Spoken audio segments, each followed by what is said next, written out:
देश के विधानसभा के चुनाव अगले 90 दिन के अंदर पूरे हो जाएंगे और इस विधानसभा चुनाव के लिए हरियाणा प्रदेश के कांग्रेस पार्टी के सभी नेता, सभी कार्यकर्ता, सभी साथी, सभी कांग्रेस जन पार्टी को हरियाणा में सरकार बनाने के लिए पूरी तरह से कार्यरत हैं।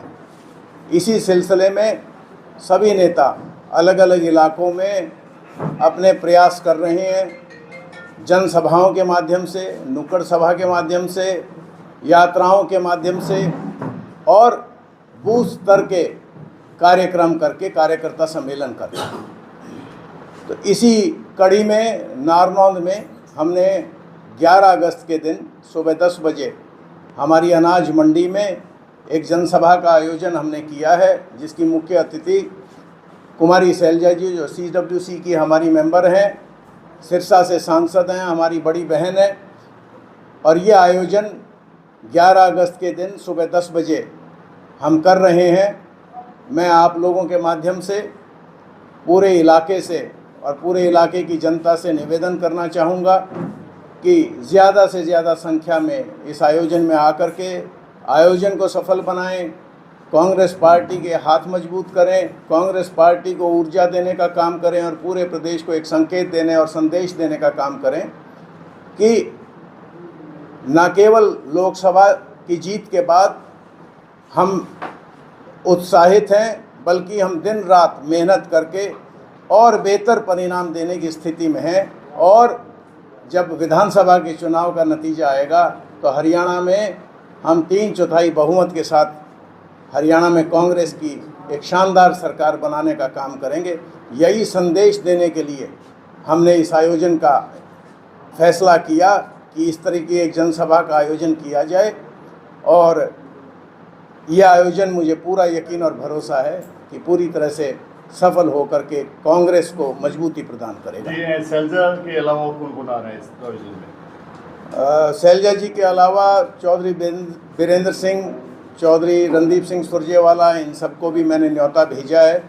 इसके अलावा ब्रिजेंद्र सिंह XMP हैं, उनको भी मैंने न्योता भेजा है। मैं सभी को इनवाइट कर रहा हूं, मैंने सभी लोगों को इनवाइट किया है। अब देखने वाली बात है कि कौन कौन पहुंचते हैं, मगर हमारी मुख्य अतिथि कुमारी शैलजा हैं। जी, अब कहते हैं कि कांग्रेस में गुटबाजी नहीं है। जब रैलियाँ होती है, कोई आयोजन होता है, तो उसमें अलग अलग गुट के नेता बुलाए जाते हैं। नहीं, अलग अलग गुट के नहीं, सभी बुलाए जाते हैं। कोई यहाँ पे काम कर रहा है, कोई दूसरी जगह काम कर रहा है, सबके पैरेलल प्रोग्राम्स चल रहे होते हैं।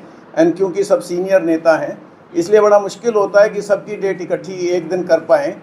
जैसे कल भी हो सकता है कि अलग अलग जगह अलग अलग आयोजन हो रहे हों, मगर सबका नेता एक है, सबकी नीति एक है, सबकी कोशिश एक है, सबका प्रयास एक है, सबकी विचारधारा एक है। ये बात करें, नारनौंद में करीब 2 दर्जन नेता हैं जो कि कांग्रेस के अलग अलग तरीके से प्रचार कर रहे हैं। क्या उन लोगों को भी बुलाया गया है? मैंने लगभग सभी लोगों को अपनी तरफ से फ़ोन करके इनविटेशन भेजा है। सर, इलेक्शन के दौरान सभी नेता वोटर को माई बाप बोलते हैं, इसका क्या अर्थ है? वोटर को तो माई बाप मेरे ख्याल में सिर्फ इलेक्शन में नहीं, पूरे 5 साल बोलते हैं।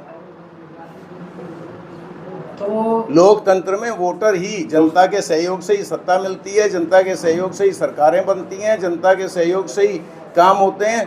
तो जनता तो हमेशा ही माई बाप है। डॉक्टर साहब, अगर बात करें पिछले काफ़ी महीनों से आप हल्के में हो, तो हल्के की मुख्य समस्याएं क्या क्या समस्याएं आपके सामने आई हैं? देखो, अभी भी मूलभूत ढांचा हमारा बड़ा पुअर है। अगर देखा जाए तो खेतों का पानी जो है, इरिगेशन फैसिलिटीज़ जो है, खेती के लिए जो पानी है वो बिल्कुल कम है। इसी तरह से पीने के पानी की समस्या गंभीर है। बेरोज़गारी की समस्या इस इलाके में गंभीर है।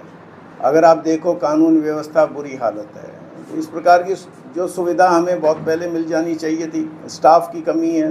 हॉस्पिटल्स की बात करो तो स्टाफ नहीं है। अगर आप वेटनरी क्लिनिक्स की बात करो, डिस्पेंसरी की बात करो, वहाँ पे स्टाफ की शॉर्टेज है। स्कूल बंद हो रहे हैं, कॉलेजेस में स्ट्रीम्स नहीं हैं तो टीचर्स नहीं हैं। इस प्रकार की दिक्कतें हैं। कमियों का मुख्य किस कारण से कमी आ रही है? देखो, सरकार को देखना होगा, सरकार की कमी है ये। बेसिकली तो सरकार को फुलफिल करनी ही है सारी की सारी फैसिलिटीज़। तो आप क्या कुछ कर्तव्य लेकर चल रहे हो? मैं क्या आप क्या कुछ कर्तव्य लेकर चल रहे हो? मैं तो यही चाहता हूँ कि इस इलाके का विकास हो। मौजूदा विधायक को किस तरह देखोगे? क्योंकि बीमार में काफी चले हैं। साहब? नहीं, मौजूदा विधायक जी ने तो खुद ही कहा है कि मेरी चलती नहीं। उन्होंने तो बार बार हर इंटरव्यू में ये कहा है कि मेरी चलती नहीं है।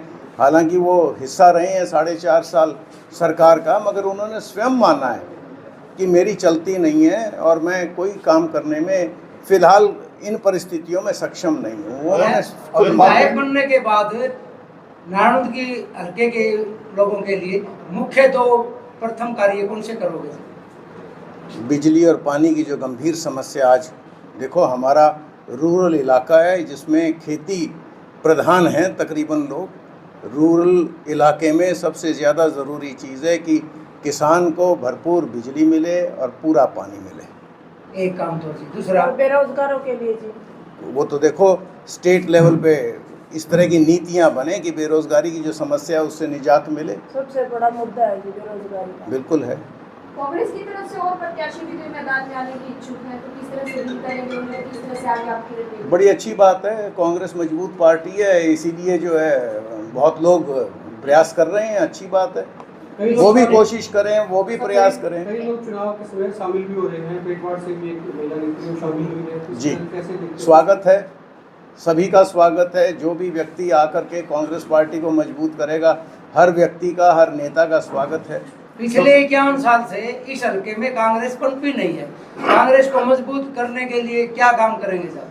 गांव-गांव घूमेंगे, एक-एक घर में संपर्क करेंगे, लोगों को कांग्रेस की विचारधारा से अवगत कराएंगे, कांग्रेस की नीतियों के बारे में बताएंगे, हमारे नेताओं के जो पॉजिटिव पॉइंट्स हैं उनके बारे में डिस्कस करेंगे। और कांग्रेस मजबूत है और मजबूत करनी है। जी डॉक्टर साहब, अगर चुनाव में टिकट नहीं मिल पाती तो आगे आपका क्या फिर रहेगा? तो हमेशा की तरह कांग्रेस प्रत्याशी की मदद करेंगे, उनको जीतने में मदद करेंगे। थैंक यू साहब। धन्यवाद जी।